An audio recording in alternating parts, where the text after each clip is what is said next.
Hello everyone, Ticklets academy YouTube channel में आप सभी का स्वागत है। आज के वीडियो में थ्री डायमेंशनल फोर्स सिस्टम ये यूनिट को हम आगे बढ़ाएंगे और आज हम इसमें मोमेंट ऑफ अ फोर्स ये टॉपिक का फोर्थ प्रॉब्लम सॉल्व करेंगे। वैसे इसके पहले के सभी प्रॉब्लम्स और सभी टॉपिक स्टडी करने के लिए आज के वीडियो के डिस्क्रिप्शन में जाइए, वहां पे आपको इसके पहले के सभी टॉपिक्स के प्लेलिस्ट का लिंक मिल जाएगा। वो लिंक पे क्लिक करके आप आसानी से इसके पहले के सभी वीडियोस देख सकते हैं। तो चलिए आज का लेक्चर स्टार्ट करते हैं। आज हमें three dimensional force system unit में मोमेंट ऑफ अ फोर्स का फोर्थ प्रॉब्लम सॉल्व करना है। तो क्वेश्चन क्या रहेगा उसके लिए? क्वेश्चन रहेगा A force F acts from B 8-30 to D 006 produce a moment of 1200 Newton meter about an axis directed from A 1200 to E 04-6. Determine the magnitude of force F.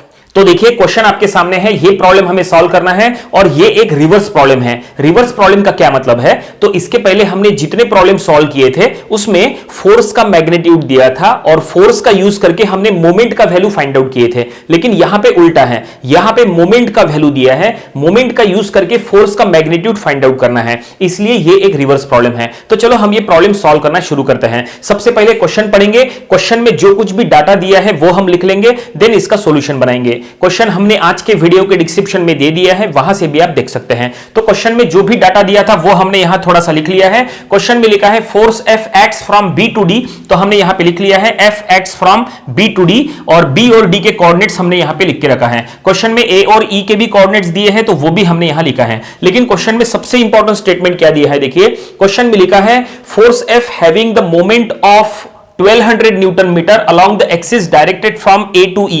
इसका मतलब यह है कि moment of force F about AE, इसका magnitude दिया है, कितना दिया है? 1200 न्यूटन मीटर। यह सबसे इंपॉर्टेंट है, हमने इसी की बात की थी कि यहां पे मोमेंट का वैल्यू दिया है, तो ये दिया है 1200 newton metre. Moment of force F, given force का मोमेंट दिया है अबाउट AE, ठीक है। और लास्ट में क्वेश्चन में लिखा है कि find the magnitude of force F, हमें फोर्स F का मैग्नीट्यूड जो है वो फाइंड आउट करना है। तो फाइनली गिवन डाटा हमने यहां पूरी तरह से लिख के रख दिया है। और अब स्टार्ट कैसे करेंगे? देखो सॉल्व करने के लिए हम सबसे पहले क्या करेंगे? सबसे पहले फोर्स F का वेक्टर इक्वेशन बनाएंगे। फोर्स F क्वेश्चन में दिया है force F acts from B to D, तो अगर ये B टू D जा रहा है तो आपको D माइनस B करना पड़ेगा, क्योंकि B हो गया सेंडिंग एंड और D हो गया रिसीविंग एंड। तो receiving end minus sending end करना होता है, that is D minus B करना है। तो चलो फोर्स F का वेक्टर इक्वेशन से हम स्टार्ट करेंगे। Force F B to D जा रहा है तो हम लिखेंगे D माइनस B, ठीक है। और अब D माइनस B के लिए D के कोऑर्डिनेट्स माइनस B के कोऑर्डिनेट्स लिखना है।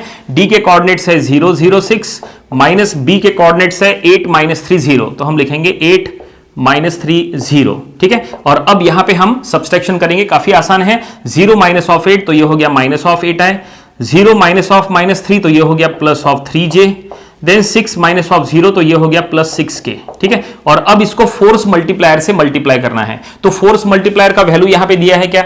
फोर्स मल्टीप्लायर का वैल्यू नहीं दिया है, तो अब हम यहां पे डायरेक्टली इसका फोर्स मल्टीप्लायर लिखेंगे Fm। फोर्स F के लिए फोर्स मल्टीप्लायर Fm, तो वो हमने सिर्फ Fm के फॉर्म में ऐसा लिखा है। तो ये हमें फोर्स F का यहां पे वेक्टर इक्वेशन मिल गया। ये इक्वेशन को ऐसे ही रहने दो, ये Fm से अंदर मल्टीप्लाई करने की जरूरत नहीं है, उसको बाहर ही रहने दो। हमें बस यहां पे Fm का वैल्यू पुट करना है। आगे चल के हम Fm फाइंड आउट करेंगे, वो हम यहां पे पुट करेंगे, फिर हम इसका अंडर रूट लेंगे तो हमें फोर्स F का मैग्नीट्यूड मिल जाएगा जो हमें चाहिए था और प्रॉब्लम वहीं पे कंप्लीट हो जाएगा। तो फिलहाल ये जो हमें फोर्स F का वेक्टर इक्वेशन मिला है इसको हम इक्वेशन नंबर 1 कहेंगे, ठीक है।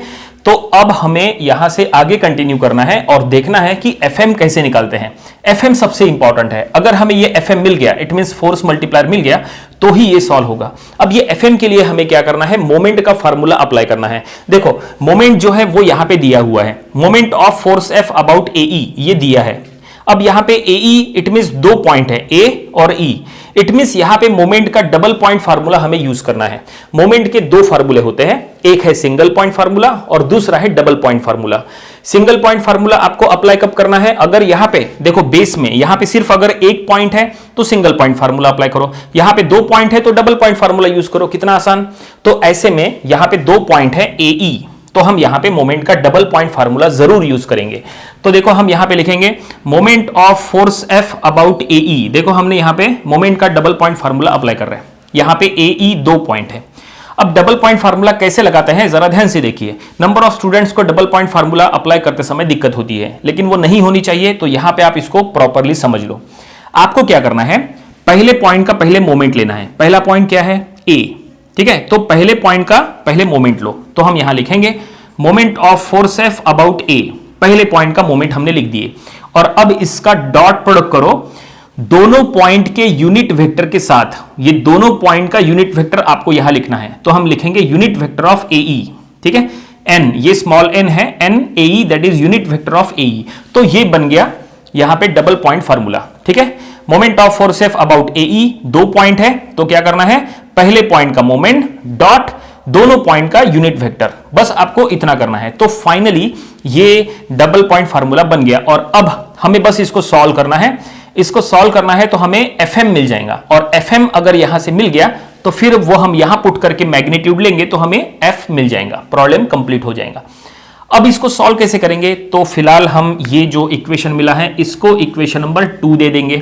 वो इसीलिए क्योंकि moment of force F about A का वेक्टर इक्वेशन हमें नहीं पता, यूनिट वेक्टर ऑफ AE का भी वेक्टर इक्वेशन हमें नहीं पता, ये दोनों का हमें अलग से फाइंड आउट करना पड़ेगा, फिर वो हमें यहां पुट करके सॉल्व करना पड़ेगा। तो चलो हम इसको फिलहाल हमने इसको इक्वेशन नंबर 2 कहा है, और अब हम इसको इसमें से पहली जो moment of force F about A है इसको हम पहले सॉल्व करेंगे। तो हम यहां पे लिखेंगे moment of force F about A, ठीक है, ये पहला बिट हम सॉल्व कर रहे हैं, moment of force F about A। अब इसको कैसे सॉल्व करेंगे, तो देखो अब यहां पे अबाउट क्या है, about A, about A it means single point है। देखो बेस में एक ही पॉइंट है, बेस में एक पॉइंट है, इट मींस यहां पे हमें अब मोमेंट का सिंगल पॉइंट फार्मूला अप्लाई करना है। हमने जो दो फार्मूले की बात की थी, single point formula, double point formula, उसमें से डबल पॉइंट फार्मूला तो हमने यहां लगा दिए, लेकिन अब हम यहां पे सिंगल पॉइंट फार्मूला लगाएंगे। अब ये कैसे लगाएंगे जरा ध्यान से देखिए। तो आपको क्या करना है, जो पॉइंट के अक्रॉस मोमेंट निकालना है वो पॉइंट पहले लिखना है, moment of force F about A। तो जो पॉइंट के अक्रॉस का मोमेंट है वो पॉइंट पहले लिखो, बाद में आपको लिखना है सेंडिंग एंड। क्या कहा, सेंडिंग एंड लिखना है, तो सेंडिंग एंड B है। कैसे समझ में आ रहा है, क्वेश्चन में दिया है force F acts from B to D, देखो B टू D दिया है, इट मींस B हो गया सेंडिंग एंड और D हो गया रिसीविंग एंड। तो सेंडिंग एंड B है तो हमने यहां B लिखे, ठीक है, तो ये हमने लिख दिए। और अब इसका क्रॉस प्रोडक्ट करना है फोर्स के साथ, फोर्स के साथ क्रॉस प्रोडक्ट, तो ये बन गया सिंगल पॉइंट फार्मूला। जो पॉइंट के अक्रॉस मोमेंट निकालना है पहले वो पॉइंट लिखो, फिर सेंडिंग एंड लिखो, फिर इसका क्रॉस प्रोडक्ट करो फोर्स के साथ, ठीक है, इतना आसान है।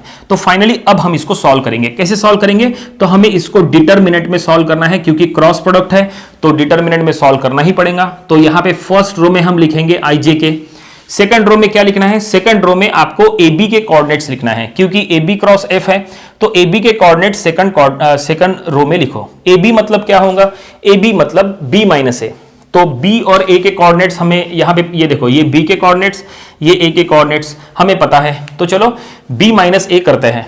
तो AB मतलब B माइनस A, तो 8 माइनस ऑफ 12, तो ये हो गया minus of 4, okay. Then minus 3 minus of 0, तो ये माइनस ऑफ 3, देन 0 माइनस 0, तो ये हो गया 0। तो इस तरह से हमने AB के कोऑर्डिनेट्स लिख दिए, that is B minus A, okay.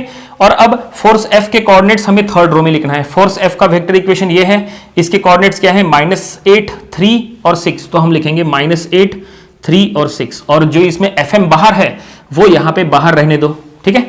और अब ये डिटरमिनेंट को सॉल्व करो, देखते हैं इसके थ्रू क्या इक्वेशन बनता है। तो यहां पे ये डिटरमिनेंट को सॉल्व करना काफी आसान है। I डिटरमिनेंट को सॉल्व करते आपको आना चाहिए, ठीक है, तो आप आसानी से ये सॉल्व कर सकते हैं। I का रो और कॉलम छोड़ो, ये चार एलिमेंट्स में क्रॉस मल्टीप्लिकेशन करो, तो ये -18 माइनस 0, तो माइनस ऑफ 18, माइनस J का रो और कॉलम छोड़ो, यहां पे क्रॉस मल्टीप्लिकेशन करो, तो ये -24 माइनस 0, तो हम लिखेंगे माइनस ऑफ 24, प्लस K के लिए क्या होगा, K का रो और कॉलम छोड़ो, ये चार एलिमेंट्स में क्रॉस मल्टीप्लिकेशन करो, तो ये हो गया माइनस ऑफ 12 माइनस ऑफ यहाँ पे कितना 24, तो ये हम लिखेंगे that is minus of 12 minus of 24। और बाहर में क्या है, Fm है, तो ये हम Fm बाहर रखते हैं। जो Fm पहले से बाहर है उसको बाहर ही रहने दो, तो हमने वो बाहर रखे, ओके।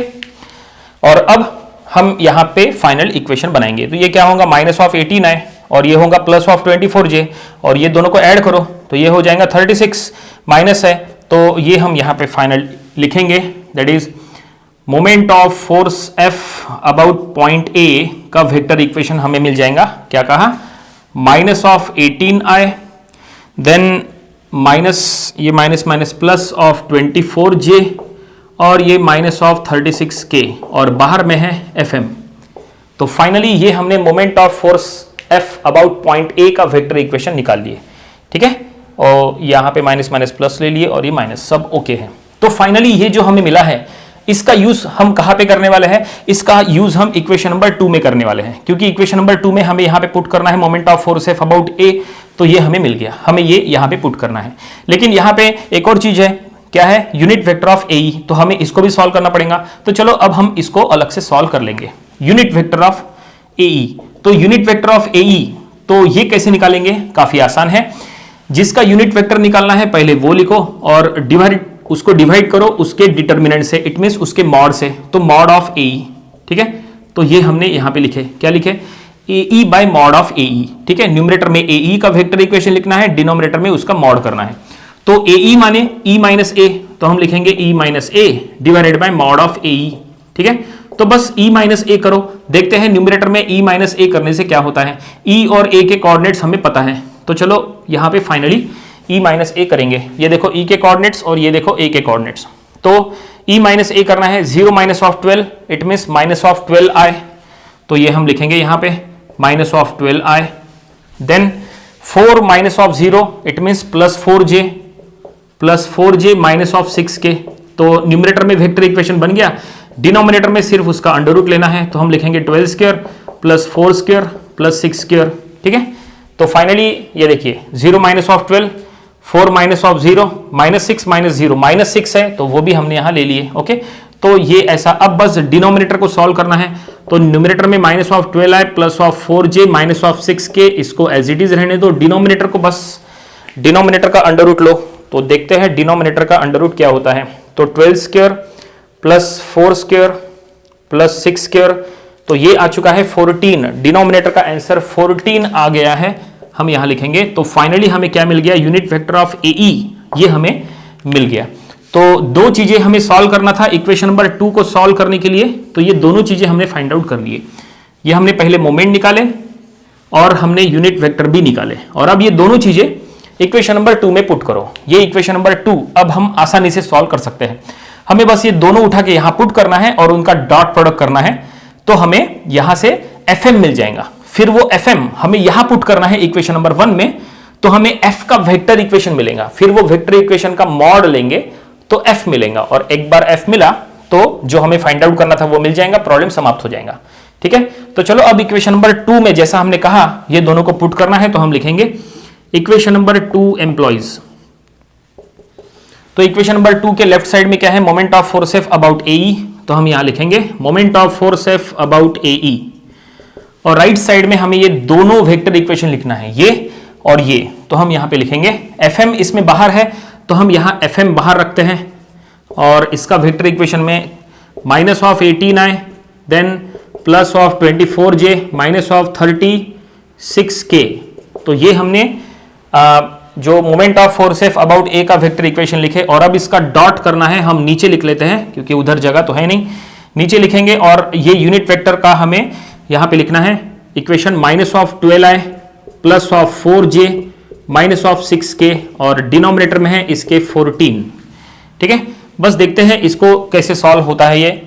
तो यहां पे सॉल्व करना काफी आसान है, हमें यहां पे डॉट प्रोडक्ट करना है, i dot i, j dot j, k dot k करना है। तो सबसे पहले तो एक काम करेंगे, ये fm और 14 को बाहर ले लेंगे, तो ये fm बाय 14 इसको बाहर रखो, ओके। और अब जितनी टर्म्स बची है उसमें डॉट प्रोडक्ट करो, तो ये क्या होगा, देखो माइनस 18 और ये माइनस ऑफ 12, ठीक है। तो हम लिखेंगे माइनस 18 माइनस 12, इट मीन्स वो प्लस हो जाएगा, सीधा सीधा 18 इंटू 12 लिखते हैं, ठीक है। जस्ट अ मिनट, ये 14 थोड़ा सा ऊपर लिख लेते हैं, हाँ। तो ये इसका i का कोएफिशिएंट माइनस 18, इसका i का कोएफिशिएंट माइनस 12, तो 18 इंटू 12 लिख दिए, माइनस माइनस प्लस हो गया।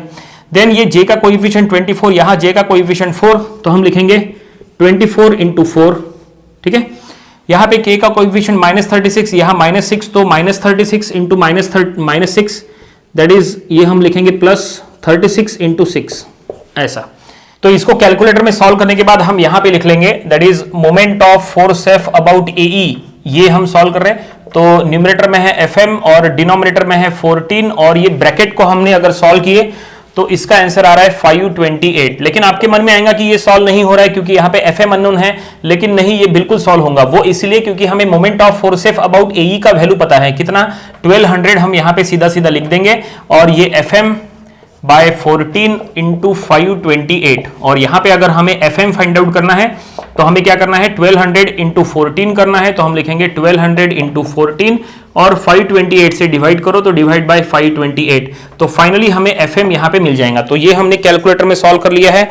इसका आंसर आया है 31.818 और इसका यूनिट हम लिखेंगे न्यूटन पर मीटर। ठीक है, क्योंकि ये फोर्स मल्टीप्लायर है, फोर्स मल्टीप्लायर हमेशा एफ बाई डी होता है, तो एफ बाई डी इसलिए न्यूटन पर मीटर। तो फाइनली ये हमने एफएम निकाल लिए हैं। ये जो 1200 है ये ऑलरेडी क्वेश्चन में दिया हुआ है। Moment of force F about AE question हमने वीडियो के डिस्क्रिप्शन में दिया है, वहां से आप देख सकते हैं।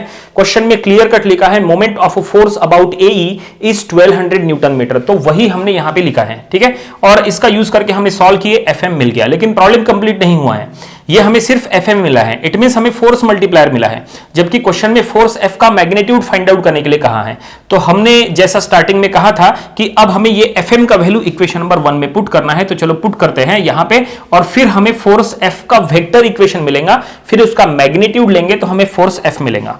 तो हम यहां पे इक्वेशन नंबर 1 में हम इसको अब पुट करते हैं। तो equation number 1 employees force F bar का वेक्टर इक्वेशन ये जो है हम लिखेंगे minus of 8i plus of 3j plus of 6k, और अब ये एफएम का वैल्यू हम लिखेंगे 31.818। ये हमने एफएम का वैल्यू जो है यहां पे लिख दिया है, और अब यहां पे 31.818 से अंदर में मल्टीप्लाई करने की जरूरत नहीं है, हमें इसका मैग्नीट्यूड निकालना है, तो बस डायरेक्टली इसका अंडर रूट ले लो। ये वेक्टर इक्वेशन मिल चुका है, बस इसका डायरेक्टली अंडर रूट ले लो। तो हम यहां पे लिखेंगे मैग्नीट्यूड। नंबर ऑफ स्टूडेंट्स को हमने देखा है कि वो फोर्स मल्टीप्लायर से पहले अंदर मल्टीप्लाई कर लेते हैं, फिर वो अंडर रूट लेते हैं, लेकिन ऐसा करने की जरूरत नहीं है। आप डायरेक्टली यही इक्वेशन का अंडर रूट लो तो भी वही आंसर आता है, उससे आपका समय बच जाएगा। तो हमने यहां पे लिख दिया है मैग्नीट्यूड, तो हम यहां लिखेंगे mod of F bar equals to, बस ये IJK का जो इक्वेशन है उसको अंडर रूट लो, that is 8 square plus 3 square plus 6 square. ठीक है, और ये जो 31.81 है जो बाहर में है उसको बाहर ही रहने दो। ठीक है, उसका अंडर रूट नहीं लेना है, सिर्फ आपको ये IJK को अंडर रूट में लेना है, तो वो हमने यहां ले लिए। तो ये हमने कैलकुलेट कर लिया है, इसका आंसर आ रहा है दैट इज 189 न्यूटन। तो फाइनली क्वेश्चन में जो मैग्नीट्यूड फाइंड आउट करने के लिए कहा था फोर्स एफ का, वो फोर्स एफ का मैग्नीट्यूड हमें मिल गया। ये है उसका मैग्नीट्यूड, हमने यूनिट लिख दिया न्यूटन, और प्रॉब्लम यहीं पे कंप्लीट हो गया। उम्मीद करते हैं कि ये प्रॉब्लम आपको समझ में आया होगा। काफी इंपॉर्टेंट प्रॉब्लम था, और ये रिवर्स प्रॉब्लम था। Number of students reverse problem generally solve नहीं कर पाते हैं, तो रिवर्स प्रॉब्लम आपको आना चाहिए, एग्जाम में ये प्रॉब्लम्स भी आते हैं। तो ये था 3 डायमेंशनल फोर्स सिस्टम यूनिट में मोमेंट ऑफ अ फोर्स, ये टॉपिक का प्रॉब्लम नंबर 4। इसके पहले जो हमने इसके 3 प्रॉब्लम्स लिए थे वो भी आपको स्टडी कर लेना चाहिए, और इसके आने वाले वीडियोस में हम इसके और भी नंबर ऑफ प्रॉब्लम्स कवर करेंगे ताकि इसकी अच्छी खासी प्रैक्टिस हो जाए। इसके पहले के सभी प्रॉब्लम्स और सभी टॉपिक स्टडी करने के लिए आज के वीडियो के डिस्क्रिप्शन में जाइए, वहां पे आपको इसके पहले के सभी टॉपिक्स के प्लेलिस्ट का लिंक मिल जाएगा। वो लिंक पे क्लिक करके आप आसानी से इसके पहले के सभी वीडियोस देख सकते हैं। आपको अगर आज का वीडियो पसंद आया है तो आप इसे लाइक करिए, अपने फ्रेंड्स जिनको इसकी जरूरत है आप उनके साथ इसको शेयर करिए। कुछ डाउट्स है तो आप हमें कमेंट सेक्शन में पूछ सकते हैं, और आपने अगर हमारा चैनल सब्सक्राइब नहीं किया है तो आप इसे सब्सक्राइब करिए ताकि इसी तरह के यूजफुल वीडियोस आपको हमेशा मिलते रहें। तो मिलते हैं नेक्स्ट वीडियो में। Thank you very much.